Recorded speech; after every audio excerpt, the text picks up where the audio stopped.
Hi friends, ಇವತ್ತಿನ ರೆಸಿಪಿಲಿ ನಾನು ನಿಮಗೆ ಒಂದು ಸ್ಪೆಷಲ್ ಆಗಿರೋ ಮಟನ್ ಕರಿ ಯಾವ ಥರ ಮಾಡೋದು ಅಂತ ಹೇಳ್ಕೊಡ್ತಾ ಇದ್ದೀನಿ. ಈ ಒಂದು ಮಟನ್ ಕರಿ ಇಡ್ಲಿ, ದೋಸೆ, ಪೂರಿ, ಪರೋಟ, ಅನ್ನಕ್ಕಂತೂ ಒಳ್ಳೆ ಕಾಂಬಿನೇಷನ್. ಹೇಗೆ ಮಾಡೋದು ತಿಳಿಯೋಣ.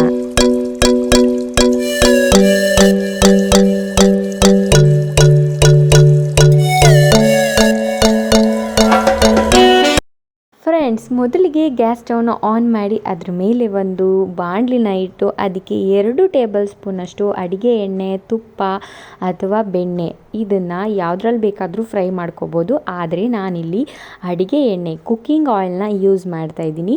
ಅದಕ್ಕಾದ ನಂತರ ಒಂದು ದೊಡ್ಡ ಸೈಜಿನ 2 ಈರುಳ್ಳಿ, ಅಂದರೆ ಈ ಸಣ್ಣದಾಗಿರೋದು ಒಂದು 5ರಿಂದ 6 ಈರುಳ್ಳಿ, ದೊಡ್ಡದಾದರೆ 1 ಈರುಳ್ಳಿ ಅಥವಾ 1/2 ಈರುಳ್ಳಿನ ತಗೊಳ್ಳಿ. ಅದಾದಮೇಲೆ ಕಡಲೆ ಬೀಜ, ಹಾಗೆ ಸ್ವಲ್ಪ ಸೋಂಪು, ಸ್ವಲ್ಪ ಜೀರಿಗೆನ ಹಾಕಿ ಉರಿರಿ.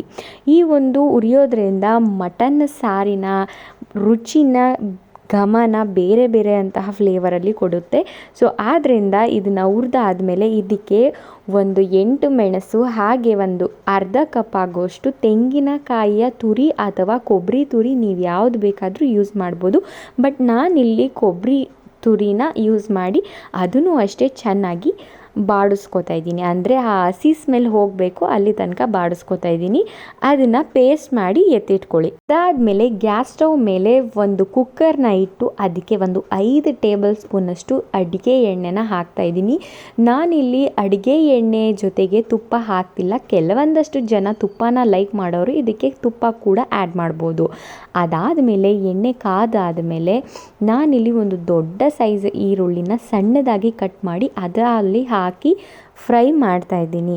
ನೆನಪಿರಲಿ ಫ್ರೆಂಡ್ಸ್, ನೀವೇನೇ ಒಂದು ಅಡುಗೆ ಮಾಡಬೇಕಾದ್ರೆ ಹಸಿ ಸ್ಮೆಲ್ ಹೋಗೋ ತನಕ ಅದನ್ನು ಹುರಿದು ಚೆನ್ನಾಗಿ ಫ್ರೈ ಮಾಡಿ. ಒಂದು ಅಡುಗೆ ತುಂಬ ಚೆನ್ನಾಗಿ ಆಗಿಬರುತ್ತೆ. ಅದಾದಮೇಲೆ ನಾನು ಅದಕ್ಕೆ 1 ಟೇಬಲ್ ಸ್ಪೂನಷ್ಟು ಶುಂಠಿ ಬೆಳ್ಳುಳ್ಳಿ ಪೇಸ್ಟ್, ಹಾಗೆ 1 ಟೊಮೊಟೊ, ದೊಡ್ಡ ಸೈಜ್ ಆಗಿರೋ 1 ಟೊಮೊಟೊನ ಹಾಕಿ ಅದನ್ನು ಫ್ರೈ ಮಾಡ್ತಾಯಿದ್ದೀನಿ. ಅದೆಲ್ಲ ಹಸಿ ಸ್ಮೆಲ್ ಹೋದ್ಮೇಲೆ ನಾನಿಲ್ಲಿ ಒಂದು ಅರ್ಧ kg ಆಗೋಷ್ಟು ಮಟನ್ನ ತೊಗೊಂಡಿದ್ದೀನಿ. ಮಟನ್ನ ಸಣ್ಣದಾಗಿ ಪೀಸ್ ಮಾಡಿ ಅದಕ್ಕೆ ಹಾಕಿ ಅದನ್ನು ಅಷ್ಟೇ ಆ ಒಂದು ಮಟನ್ ನೀರಂಶ ಬಿಟ್ಕೋಬೇಕು, ಅಲ್ಲಿ ತನಕ ಇದನ್ನು ಫ್ರೈ ಮಾಡಿ. ಯಾಕಂದರೆ ಈ ಒಂದು ನೀರಂಶ ಬಿಟ್ಕೊಂಡ್ರೆ ನೀವು ಹಾಕುವಂಥ ಮಸಾಲೆ, ಖಾರ, ಉಪ್ಪು, ಹುಳಿ ಎಲ್ಲ ಚೆನ್ನಾಗಿ ಮಟನ್ನಿಗೆ ಅಂಟ್ಕೊಳ್ಳುತ್ತೆ, ಅಂದರೆ ಹಿಡಿಯುತ್ತೆ. ಸೊ ಆದ್ದರಿಂದ ನೀರಂಶ ಹೋಗೋ ತನಕ ನೀವು ಅದರಲ್ಲಿ ಚೆನ್ನಾಗಿ ಫ್ರೈ ಮಾಡಬೇಕು. ನೀವಿಲ್ಲಿ ಅಬ್ಸರ್ವ್ ಮಾಡ್ತಾ ಇರ್ಬೋದು, ನಾನಿಲ್ಲಿ ಚೆನ್ನಾಗಿ ಮಟನ್ನ ಬೇಯಿಸ್ಕೊಂಡು ಆದಮೇಲೆ ಅದಕ್ಕೆ ನಾನಿಲ್ಲಿ ಅರಿಶಿನ ಆ್ಯಡ್ ಮಾಡ್ತಾ ಇದ್ದೀನಿ. ಅರಿಶಿನ ಒಂದು ಡಿಫ್ರೆಂಟ್ ಆಗಿರುವಂತಹ ಘಮನ ಕೊಡುತ್ತೆ. ಅದಾದಮೇಲೆ ನಾನಿಲ್ಲಿ 1 ಟೇಬಲ್ ಸ್ಪೂನಷ್ಟು ಅಚ್ಚ ಖಾರದ ಪುಡಿನ ಹಾಕ್ತಾಯಿದ್ದೀನಿ. ಇದು ನಿಮ್ಮ ಖಾರಕ್ಕೆ ತಕ್ಕಂತೆ ಅನುಕೂಲವಾದಂತೆ ಹಾಕೊಳ್ಳಿ. ಅದಾದಮೇಲೆ 1.5 ಟೇಬಲ್ ಸ್ಪೂನಷ್ಟು ಧನಿಯಾ ಪುಡಿನ ಆ್ಯಡ್ ಮಾಡ್ತಾಯಿದ್ದೀನಿ. ಧನಿಯಾ ಪುಡಿ ಆ್ಯಡ್ ಮಾಡಾದಮೇಲೆ ಅದನ್ನು ಚೆನ್ನಾಗಿ ಮತ್ತೆ ಒಂದು ಸಲ ಮಿಕ್ಸ್ ಮಾಡ್ಕೊಳ್ಳಿ. ಮಿಕ್ಸ್ ಅಂದರೆ ಆ ಒಂದು ಖಾರದ ಘಾಟೆಲ್ಲ ಹೋಗಬೇಕು, ಅಲ್ಲಿ ತನಕ ಅದನ್ನು ಮಿಕ್ಸ್ ಮಾಡಿ.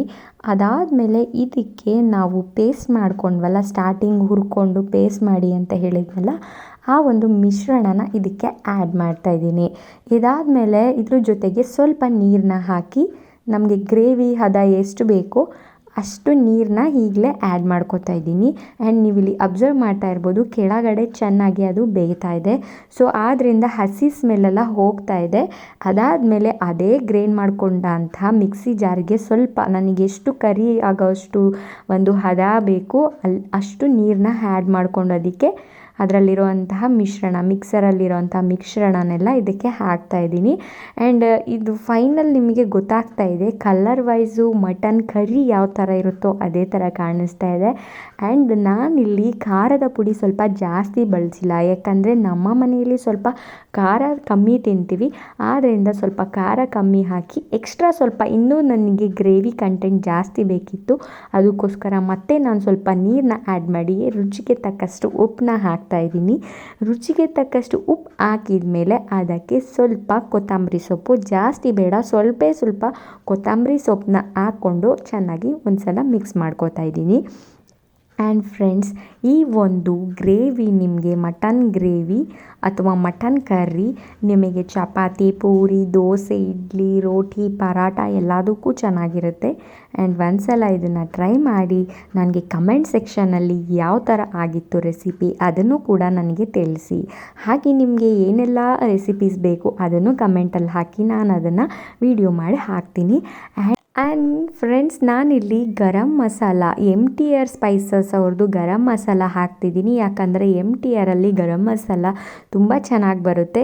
ಸೊ ದಟ್ ನಾನು ಇಲ್ಲಿ ಒಂದು ಅರ್ಧ ಟೇಬಲ್ ಸ್ಪೂನಷ್ಟು ಒಂದಷ್ಟು ಗರಂ ಮಸಾಲಾನ ಆ್ಯಡ್ ಮಾಡ್ತಾಯಿದ್ದೀನಿ. ಅದಾದಮೇಲೆ ಇದು 3 ವಿಷಲ್ ಬರಬೇಕು. 3 ವಿಷಲ್ ಬಂದಾದಮೇಲೆ ನಾನೆಲ್ಲ ಇದನ್ನು ಓಪನ್ ಮಾಡ್ತಾಯಿದ್ದೀನಿ. ಎಷ್ಟು ಬಿಸಿ ಬಿಸಿಯಾದಂತಹ ಮಟನ್ ಕರ್ರಿ ನೋಡಲಿಕ್ಕೆ ಎಷ್ಟು ಚೆನ್ನಾಗಿದೆಯೋ ತಿನ್ನೋಕ್ಕೆ ಅಷ್ಟೇ ರುಚಿಕರವಾಗಿರುತ್ತೆ.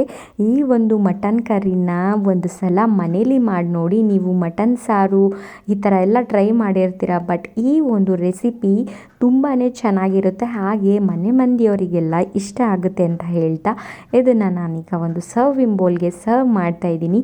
ನೀವು ಅಷ್ಟೇ ಈ ಒಂದು ಡಿಶ್ನ, ಈ ಒಂದು ರೆಸಿಪಿನ ನಿಮ್ಮ ಮನೆಯಲ್ಲಿ ಒಂದು ಸಲ ಮಾಡಿ ಇದರ ರುಚಿ ಹೇಗಿತ್ತು ಅಂತ ನನಗೆ ಕಮೆಂಟ್ ಮೂಲಕ ತಿಳಿಸಿ ಅಂತ ಹೇಳ್ತಾ, ಈ ಒಂದು ಮಟನ್ ಗ್ರೇವಿ ನಿಮ್ಮ ಎಲ್ಲ ಒಂದು ಡಿಶಸ್ಸಿಗೂ ಸೆಟ್ ಆಗುತ್ತೆ. ಹಾಗೆ ಇಡ್ಲಿ, ಪೂರಿ, ಚಪಾತಿ ಎಲ್ಲ ಒಂದು ಥರದ ತಿಂಡಿಗೂ ಅಥವಾ ಅನ್ನಕ್ಕೂ ಒಳ್ಳೆ ಕಾಂಬಿನೇಷನ್ ಅಂತ ಹೇಳ್ತಾ ನನ್ನ ಮುಂದಿನ ವಿಡಿಯೋ ಜೊತೆ ನಿಮಗೆ ಸಿಗ್ತೀನಿ ಫ್ರೆಂಡ್ಸ್. ಅಲ್ಲಿಯವರೆಗೂ ಬಾಯ್.